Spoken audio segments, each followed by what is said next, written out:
നമസ്കാരം. Welcome to my channel ospic sign. This is Shyam Sundar with you. നമ്മൾ discuss ചെയ്തുകൊണ്ടിരിക്കുന്ന വിഷയം എന്ന് പറയുന്നത് വ്യാഴത്തിൻ്റെ രാശിമാറ്റത്തെക്കുറിച്ചാണ്. വ്യാഴത്തിൻ്റെ രാശിമാറ്റത്തിൽ ഓരോ രാശിക്കാർക്കും ഉണ്ടാകുന്ന ശുഭഫലങ്ങളെക്കുറിച്ചാണ് നമ്മൾ ഡിസ്കസ് ചെയ്യുന്നത്. അപ്പോൾ ഈ ചാനൽ കാണുന്ന വ്യക്തികൾ ആദ്യമായിട്ടാണ് ചാനൽ കാണുന്നതെങ്കിൽ തീർച്ചയായിട്ടും എൻ്റെ ചാനൽ സബ്സ്ക്രൈബ് ചെയ്യുക, ലൈക്ക് ചെയ്യുക, ഷെയർ ചെയ്യുക. അതുപോലെ തന്നെ ബെൽ ബട്ടൺ പ്രസ് ചെയ്യുക, നിങ്ങൾക്ക് പുതിയ വീഡിയോ അപ്ലോഡ് ചെയ്യുമ്പോൾ നോട്ടിഫിക്കേഷൻ ലഭിക്കുന്നതിന് വേണ്ടി. അപ്പോൾ നമ്മൾ വ്യാഴത്തിൻ്റെ രാശിമാറ്റത്തെക്കുറിച്ചാണ് പറയുന്നത്.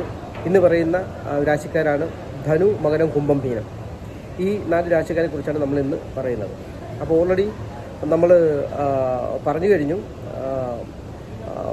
പിന്നെ ഓരോ രാശിക്കാർക്കും വ്യാഴം നല്ല പൊസിഷൻസി വരുമ്പോൾ അതൊരു ഹംസ മഹായോഗത്തെ തന്നെയാണ് ചെയ്യുന്നതെന്ന് ഞാൻ ഓൾറെഡി പറഞ്ഞു കഴിഞ്ഞു. അപ്പോൾ ആദ്യമായിട്ട് നമുക്ക് ധനുരാശിയെക്കുറിച്ച് നോക്കാം. ധനുരാശിയിൽ വരുന്ന നക്ഷത്രങ്ങളാണ് മൂലം, പൂരാടം, ഉത്രാടം നാളിൻ്റെ ആദ്യത്തെ കാൽഭാഗം. മൂലം, പൂരാടം, ഉത്രാടം നാളിൻ്റെ ആദ്യത്തെ കാൽഭാഗം ഇവർ ധനുരാശിക്കകത്ത് വരുന്ന ധനു എന്ന് പറയുന്നത് വ്യാഴത്തിൻ്റെ സ്വക്ഷേത്രമാണ്. അപ്പം വ്യാഴത്തിനെ കുറിച്ച് നോക്കുമ്പോൾ വ്യാഴം 1-ന്റെയും 4-ന്റെയും ആധിപത്യമാണ് വ്യാഴത്തിനുള്ളത്. 1-ന്റെയും 4-ന്റെയും ആധിപത്യം വ്യാഴത്തിനുള്ള ആധിപത്യമുള്ള വ്യാഴം അവർക്ക് മിഥുനം രാശി എന്ന് പറയുമ്പോൾ 7-ലാണ് ഈ വരുന്ന ഡിസംബർ മാസം 4-ാം തീയതി മുതൽ 2026 ജൂൺ മാസം വരെ സഞ്ചരിക്കാൻ പോകുന്നത്. അപ്പം തീർച്ചയായിട്ടും 1-ന്റെയും 4-ന്റെയും ആധിപത്യമുള്ള വ്യാഴം 7-ൽ സഞ്ചരിക്കുമ്പോൾ 7 എന്ന് വെച്ചാൽ കുടുംബം, വിവാഹം, ഇതിനെയൊക്കെയാണ് ചിന്തിക്കുന്നത്. അപ്പം തീർച്ചയായിട്ടും ഈ ധനുരാശിയിലുള്ള വ്യക്തികൾ ആരെങ്കിലും അവർക്ക് വിവാഹാലോചനകൾ കിട്ടുന്നില്ലെങ്കിൽ തീർച്ചയായിട്ടും നല്ല വിവാഹം നടക്കുക. അതുപോലെ ഭാര്യ ഭർത്താക്കന്മാർക്ക് അവരുടെ വീട്ടിൽ നിന്ന് എന്തെങ്കിലും സ്വത്തുക്കൾ മറ്റും കിട്ടാനൊക്കെ തീർച്ചയായിട്ടും അത് കിട്ടുക. അതുപോലെ തന്നെ ആണെങ്കിൽ വ്യത്യസ്തങ്ങളായിട്ടുള്ള മാർഗത്തിലൂടെ ധനം വന്നു ചേരുക. അതുപോലെ ജോലിയിൽ അഭിവൃദ്ധി ഉണ്ടാകുക എന്ന് തുടങ്ങി ജീവിതത്തിൻ്റെ വ്യത്യസ്തങ്ങളായിട്ടുള്ള സമസ്ത മേഖലകളിലും ധനുരാശിക്കാർക്ക് ഈ വ്യാഴം നല്ല തരത്തിലുള്ള വിജയവും സർവ്വ തരത്തിലുള്ള പുരോഗതിയും ഉറപ്പുവരുത്തും. അപ്പോൾ ചുരുക്കി പറഞ്ഞാൽ ഈ വ്യാഴത്തിനെ കൊണ്ട് വ്യാഴം ലഗ്നാലോ ചന്ദ്രാലോ കേന്ദ്ര ത്രികോണ രാശികളിലോ അതുമല്ലെങ്കിൽ സ്വക്ഷേത്രത്തിലും ഉച്ചക്ഷേത്രത്തിൽ വരുന്ന അവസ്ഥയ്ക്കാണ് വ്യാഴത്തിനെ കൊണ്ട് ഹംസമഹായോഗം എന്ന് പറയുന്നത്. ഹംസമഹായോഗം എന്ന് പറയുന്നത് തീർച്ചയായിട്ടും അതൊരു മഹാഭാഗ്യ യോഗമാണ്. ഹംസമഹായോഗം ഉള്ള വ്യക്തികൾക്ക് തീർച്ചയായിട്ടും ഇനിയും ഗജകേസര യോഗവും രാജയോഗവും ഒന്നും ഇല്ലെങ്കിൽ പോലും അവർ ജീവിതത്തിൽ എല്ലാ തരത്തിലുള്ള ഉയർച്ചയുള്ള വ്യക്തികളായിട്ടും സർവ്വതരത്തിലുള്ള അഭിവൃദ്ധിയോടുകൂടി ജീവിക്കുന്ന വ്യക്തിയായിട്ടും ഭവിക്കും. അതായത് ഇനി ഒരു വ്യക്തിക്ക് ഗജകേസര യോഗമോ രാജയോഗമോ ഇനി ഏതൊക്കെ യോഗം ഉണ്ടെങ്കിലും വ്യാഴം എന്ന് പറയുന്ന ഒരു പ്ലാനറ്റ് ആ വ്യക്തിയുടെ ജാതകത്തിൽ മോശസ്ഥാനത്ത് നിൽക്കുകയോ അല്ലെങ്കിൽ വ്യാഴം നീചസ്ഥനായി ഭവിക്കുകയോ ചെയ്തു കഴിഞ്ഞാൽ ഈ യോഗങ്ങളൊന്നും അവർക്ക് ഫലപ്രദമായിട്ട് ഉപയോഗിക്കാൻ പറ്റത്തില്ല. അപ്പോൾ ചുരുക്കി പറഞ്ഞാൽ ധനുരാശിക്കാർക്ക് 7-ൽ നിൽക്കുന്ന ഈ വ്യാഴം എന്ന് പറയുന്നത് അവർക്ക് സർവ്വതരത്തിലുള്ള ഉയർച്ചയും സർവ്വതരത്തിലുള്ള ഐശ്വര്യങ്ങളും അവർക്ക് ഉണ്ടാക്കി കൊടുക്കും. അതുകൊണ്ട് തന്നെ തീർച്ചയായിട്ടും ധനുരാശിക്കാർക്ക് ഈ വ്യാഴം എന്ന് പറയുന്നത് വളരെ ശ്രേഷ്ഠമാണ്. നിങ്ങളുടെ ജീവിതത്തിൽ നിങ്ങൾ ചെയ്യാൻ ആഗ്രഹിക്കുന്ന തൊഴിലിൽ ഏർപ്പെടുക, അല്ലെങ്കിൽ ഏതെങ്കിലും ബിസിനസ് ഉണ്ടെങ്കിൽ ബിസിനസ് തുടങ്ങുക. അതുപോലെ ഇലക്ഷനിലൊക്കെ മത്സരിക്കുന്ന ആൾക്കാരാണെങ്കിൽ തീർച്ചയായിട്ടും അവർക്ക് വിജയം ഉറപ്പാകും.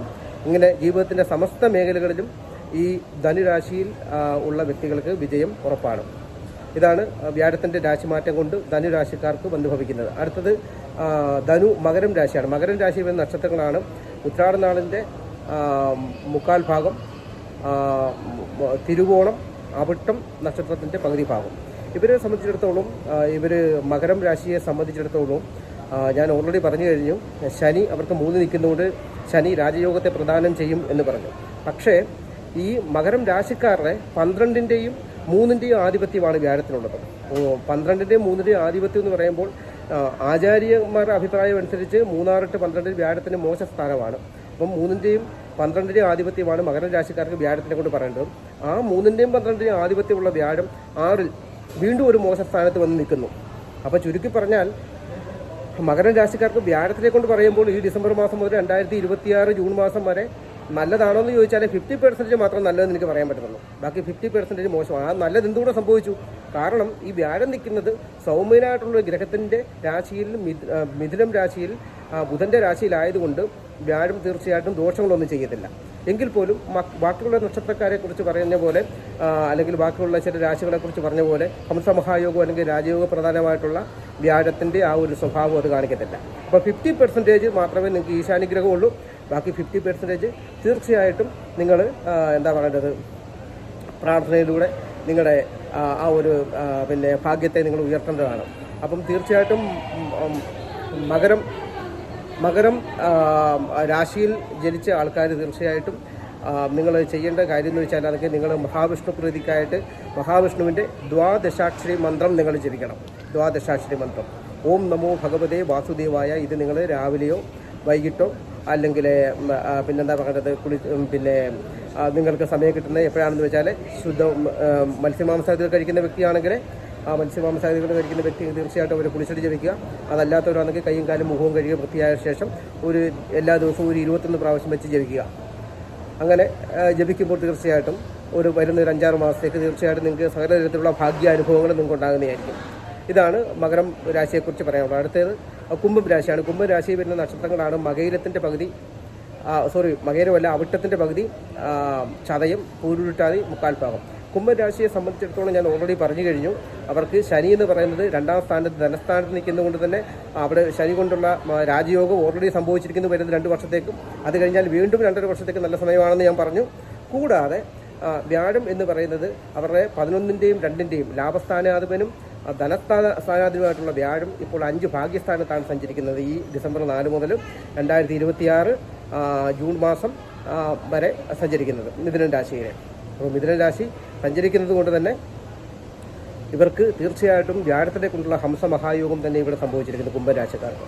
അപ്പോൾ നിങ്ങൾക്ക് ഓൾറെഡി ശനിയെ കൊണ്ട് രാജയോഗം സംഭവിച്ചു, അതുപോലെ തന്നെ വ്യാഴത്തിനെ കൊണ്ട് ഹംസമഹായോഗവും ഇവിടെ സംഭവിച്ചിരിക്കുകയാണ്. അതുകൊണ്ട് ഇനി ഞാൻ പ്രത്യേകിച്ച് വിശദമായിട്ടൊന്നും പറയേണ്ട കാര്യമില്ല. സമസ്ത മേഖലകളിലും നിങ്ങൾക്ക് ഉയർച്ചയാണ്. ജോലി കിട്ടാത്തവർക്ക് തീർച്ചയായിട്ടും ഈ ഡിസംബർ ജനുവരി മാസത്തിനുള്ളിൽ തന്നെ ജോലി കിട്ടും. അതുപോലെ ധനസംബന്ധമായിട്ടുള്ള വിഷയങ്ങളിൽ ബുദ്ധിമുട്ട് അനുഭവിക്കുന്ന വ്യക്തികൾക്ക് തീർച്ചയായിട്ടും ധനം വന്നു ചേരും, അല്ലെങ്കിൽ അതിനുള്ള സോഴ്സുകൾ അവർക്ക് ഓപ്പണായി കിട്ടും. അതുപോലെ തന്നെ വിദ്യാഭ്യാസപരമായിട്ടുള്ള ബുദ്ധിമുട്ട് അനുഭവിക്കുന്ന തീർച്ചയായിട്ടും വിദ്യാഭ്യാസത്തിൽ ഉയർച്ചയും പരീക്ഷകളിൽ വിജയമുണ്ടാകും. അതുപോലെ തന്നെ ഇലക്ഷനിൽ ഒക്കെ മത്സരിക്കുന്ന ആരെങ്കിലും ഉണ്ടെങ്കിൽ ഈ കുംഭം രാശിയിലുള്ള വ്യക്തികളൊക്കെ തീർച്ചയായിട്ടും അവർക്ക് വിജയം ഉറപ്പാണ്, തർക്കമില്ലാത്ത കാര്യമാണ്. സ്ഥാനാർത്ഥികൾ ആരെങ്കിലും ഉണ്ടെങ്കിൽ കുംഭം രാശിയിലുള്ളവർക്ക് തീർച്ചയായിട്ടും വിജയം ഉറപ്പാണ്. അതുപോലെ തന്നെ ആണെങ്കിൽ പിന്നെ കുടുംബ സ്വത്തുക്കൾ കിട്ടുക, ഭാര്യാധനം വന്നു ചേരുക, അതുപോലെ ഭാര്യയ്ക്ക് ഭർത്താവിൽ നിന്നാണെങ്കിൽ സഹായങ്ങളും അല്ലെങ്കിൽ ഭർത്താവിൻ്റെ വീട്ടുകാരിൽ നിന്ന് സഹായങ്ങളൊക്കെ ഉണ്ടാകുക. അങ്ങനെ തുടങ്ങി ജീവിതത്തിൻ്റെ സമസ്ത മേഖലകളിലും ഇവർക്ക് വരുന്ന 5 വർഷക്കാലം എന്ന് വേണമെങ്കിൽ പറയാം. പക്ഷേ വ്യാഴത്തിനെ കൂടി പറയുമ്പോൾ ഈ വരുന്ന ജൂൺ മാസം വരെ ഏറ്റവും ഉഗ്രമായിട്ടുള്ള സമയമാണ്. അത് കഴിഞ്ഞാൽ പിന്നെ ജൂൺ മാസം 2026 ജൂൺ മാസം കഴിഞ്ഞാൽ വ്യാഴം കർക്കിടകത്തിലേക്ക് പോകും. കർക്കിടകം രാശിയിൽ ഉച്ചക്ഷേത്രമാണ്. ഉച്ചക്ഷേത്രം നിൽക്കുന്ന വ്യാഴം ഒരു കാരണവശാലും ആർക്കും ദോഷം ചെയ്തു, ഒരു നാളുകാർക്കും ഒരു രാശിക്കാർക്കും വ്യാഴം ദോഷം ചെയ്തിട്ടില്ല. അപ്പം 2026 ജൂൺ മാസത്തിൽ ഞാൻ വ്യാഴത്തിൻ്റെ ഇത് പറയുമ്പോഴത്തേന് തീർച്ചയായിട്ടും വ്യാഴം ആർക്കും തന്നെ ദോഷം ചെയ്തിട്ടില്ല. പിന്നെ ചില നാളുകളിൽ 3, 6, 8, 12 8ാം രാശിയിലൊക്കെ ആരെങ്കിലും വരുന്നുണ്ടെങ്കിൽ തീർച്ചയായിട്ടും അവർക്ക് എന്തെങ്കിലും ബുദ്ധിമുട്ടുകൾ ഉണ്ടാക്കുമെന്ന് മാത്രമല്ല, അല്ലാതെ വേറെ ആർക്കും തന്നെ ദോഷം ചെയ്യത്തില്ല. അപ്പോൾ ചുരുക്കി പറഞ്ഞാൽ കുംഭം രാശിക്കാരെ സംബന്ധിച്ചിടത്തോളം അവരുടെ 11ൻ്റെയും 2ൻ്റെയും ആധിപത്യമുള്ള വ്യാഴം 5ാം സ്ഥാനത്ത് മിഥുനം രാശി നിൽക്കുന്നതുകൊണ്ട് സർവ്വ മേഖലകളിലും സമസ്ത മേഖലകളിലും അവർക്ക് സർവ്വതരത്തിലുള്ള ഐശ്വര്യങ്ങളും ഉണ്ടായിത്തീരും. ഇത് തർക്കമില്ലാത്ത കാര്യമാണ്.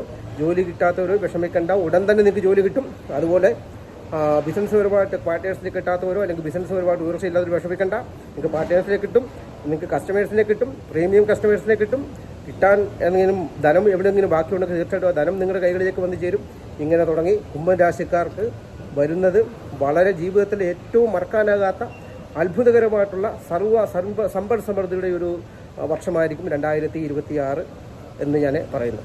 അടുത്തതായിട്ട് കുംഭം കഴിഞ്ഞാൽ മീനം രാശിയാണ്. മീനം രാശിയെ സംബന്ധിച്ചിടത്തോളം ഞാൻ ഓൾറെഡി പറഞ്ഞു.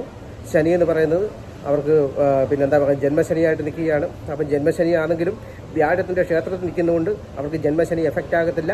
അവർ വ്യാഴത്തിൻ്റെ ആൾക്കാരാണ്. വ്യാഴം ആണ് അവരുടെ രാശിയുടെ അധിപൻ. അപ്പം വ്യാഴത്തിൻ്റെ ക്ഷേത്രത്തിൽ വന്ന് ഈ ശനി നിൽക്കുന്നതുകൊണ്ട് ശനി അവർക്ക് ഒരു ദോഷവും ചെയ്യത്തില്ല. ശനി ഓട്ടോമാറ്റിക്കലി രാജകീയമായിട്ടുള്ള ഒരു രീതിയിൽ തന്നെ അവരോട് ബിഹേവ് ചെയ്യത്തുള്ളൂ. അവർക്ക് എല്ലാ സമ്പൽ സമൃദ്ധിയും ഉണ്ടാകും എന്ന് ഞാൻ പറഞ്ഞു. കൂടാതെ ഈ വ്യാഴം എന്ന് പറയുന്നത് മീനം രാശി വെച്ച് നോക്കുമ്പോൾ മീനം, മേടം, ഇടവം, മിഥുനം. അപ്പം കർക്കിടകത്തിൽ നിന്നും മിഥുനത്തിലേക്ക് 4ാം തീയതി വരുന്ന വ്യാഴം എന്ന് പറയുന്നത് അവരുടെ 4ലേക്കാണ് വരുന്നത്. 4 വെച്ചാൽ കുടുംബമാണ്. അപ്പോൾ തീർച്ചയായിട്ടും കുടുംബത്തിന് വേണ്ടി എന്തെങ്കിലുമൊക്കെ ചെയ്യുക. ഇപ്പം ജോലി ഇല്ലാത്തവർക്ക് ജോലി കിട്ടുക. എന്തിനാ ജോലി കിട്ടിയ എന്താ കാര്യം? നമ്മുടെ വീട്ടിലുള്ളവർക്ക് നമ്മുടെ സംരക്ഷണമാകും. അവർക്കാണ് നമുക്ക് ഒരു വ്യക്തിക്ക് ജോലി കിട്ടുന്നതുകൊണ്ട് തീർച്ചയായിട്ടും ആ വ്യക്തിയെ ഡിപ്പെൻഡ് നിൽക്കുന്ന ആൾക്കാർക്കാണ് ഭാഗ്യം ഉണ്ടാകുന്നത്. ആ വ്യക്തിയെക്കായാലും അപ്പം തീർച്ചയായിട്ടും വിവാഹിതനോ ആയിട്ടുള്ള വ്യക്തിയാണെങ്കിൽ തീർച്ചയായിട്ടും കക്ഷിയുടെ മക്കൾക്കും ഭാര്യയ്ക്കും അല്ലെങ്കിൽ വീട്ടിലെ മാതാപിതാക്കൾക്കും ഒക്കെ ആയിരിക്കും അതുകൊണ്ട് നന്മ ഉണ്ടാകുന്നത്. അപ്പോൾ ചുരുക്കി പറഞ്ഞാൽ ജോലി കിട്ടാത്തവർക്ക് ജോലി കിട്ടുക, അതുപോലെ വ്യത്യസ്തമായ രീതിയിൽ ധനം വന്നു ചേരുക, അതുപോലെ ബിസിനസ് ചെയ്യുന്നവർക്ക് ബിസിനസ് വിജയം ഉണ്ടാകുക, അതുപോലെ തന്നെ ആണെങ്കിൽ പിന്നെ എന്താ പറയുക രാഷ്ട്രീയപരമായിട്ടുള്ള ഇതിലൊക്കെ പ്രവർത്തിക്കുന്ന വ്യക്തികളാണെങ്കിൽ തീർച്ചയായിട്ടും അവർക്ക് വിജയം ഉണ്ടാകുന്ന സാധ്യത കൂടുതലാണ്. 4-ആയതുകൊണ്ട് 50% പറയാൻ പറ്റത്തുള്ളൂ. ഏതെങ്കിലും സ്ഥാനാർത്ഥികളൊക്കെ ഉണ്ടെങ്കിൽ 4-ആയതുകൊണ്ട് എനിക്ക് പൂർണ്ണമായ വിജയം എനിക്ക് പറയാൻ പറ്റത്തില്ല, എങ്കിലും 50% വിജയം അവർക്കുണ്ടാകാനുള്ള സാധ്യത അവർക്കുണ്ട്. ഈ കുംഭൻ രാശിക്കാരെയും അതുപോലെ തന്നെ ആണെങ്കിൽ ഈ പിന്നെ ഇടവൻ രാശിക്കാരെയും തുലാം രാശിക്കാരെയൊക്കെ സ്ഥാനാർത്ഥികളായിട്ട് നിൽക്കുന്നവരാണെങ്കിൽ 100% അവർ വിജയിച്ചിരിക്കും, ഉറപ്പാണ്, തർക്കമില്ലാത്ത കാര്യമാണ്. ബാക്കിയുള്ളവരെ സംബന്ധിച്ചിടത്തോളം എത്രമാത്രം ഇതാകും അത് അവരുടെ പ്രാർത്ഥനയും അവരുടെ ഭാഗ്യവും ഒക്കെ പോലിരിക്കും. അപ്പോൾ ചുരുക്കി പറഞ്ഞാൽ ധനുരാശിക്കാർക്ക് വ്യാഴത്തിൻ്റെ 4-ലേക്കുള്ള വരവ് അവർക്ക് ശരിക്കും പറഞ്ഞാൽ സർവാഭിഷ്ട സ്ഥിതി തന്നെയാണ്, ദോഷമൊന്നും ഉണ്ടാകത്തില്ല. കേന്ദ്ര ത്രികോണ രാശി, അപ്പം കേന്ദ്രരാശിയാണ് വ്യാഴത്തിൻ്റെ, അതുകൊണ്ട് തന്നെ ആണെങ്കിൽ അവർക്ക് വേറെ പ്രശ്നമൊന്നുമില്ല. അപ്പം ധൈര്യമായിട്ട് നിങ്ങളുടെ ജോലിയും മറ്റു കാര്യങ്ങളും ഒക്കെ ആയിട്ട് മുന്നോട്ട് പോയിക്കൊള്ളുക. എല്ലാ തരത്തിലുള്ള വിജയങ്ങളും നിങ്ങൾക്ക് ഉണ്ടാകുന്നതായിരിക്കും. അപ്പം ഇനി അടുത്തായിട്ട് പറയാനുള്ളത് പിന്നെ ഞാൻ ആദ്യം പറഞ്ഞ പോലെ തന്നെ എൻ്റെ ചാനൽ ആദ്യമായിട്ട് കാണുന്നവരാണെങ്കിൽ തീർച്ചയായിട്ടും ചാനൽ സബ്സ്ക്രൈബ് ചെയ്യുക, ലൈക്ക് ചെയ്യുക, ഷെയർ ചെയ്യുക, ബെൽ ബട്ടൺ പ്രസ് ചെയ്യുക. അതുപോലെ തന്നെ ഞാൻ astrology, numerology, palmistry, parapsychology, hypnotism ഈ മേഖലകളിൽ ഞാൻ കൺസൾട്ടേഷൻ നടത്തുന്നുണ്ട്. അതുകൊണ്ട് തീർച്ചയായിട്ടും നിങ്ങൾക്ക് ഈ കൺസൾട്ടേഷൻ ആർക്കെങ്കിലും ആവശ്യമുണ്ടെങ്കിൽ തീർച്ചയായിട്ടും കോൺടാക്ട് ചെയ്യാവുന്നതാണ്. My mobile number 058-612-6799. This is my mobile number, Dubai. അതുപോലെ തന്നെ ആണെങ്കിൽ മലയാളത്തിൽ മാത്രമല്ല ഇംഗ്ലീഷ്, ഹിന്ദി, അറബിക്ക് ഈ 3 ലാംഗ്വേജിലും കൺസൾട്ടേഷൻ കൊടുക്കുന്നുണ്ട്. ആർക്കെങ്കിലും താല്പര്യമുണ്ടെങ്കിൽ you can contact me directly. Thank you very much.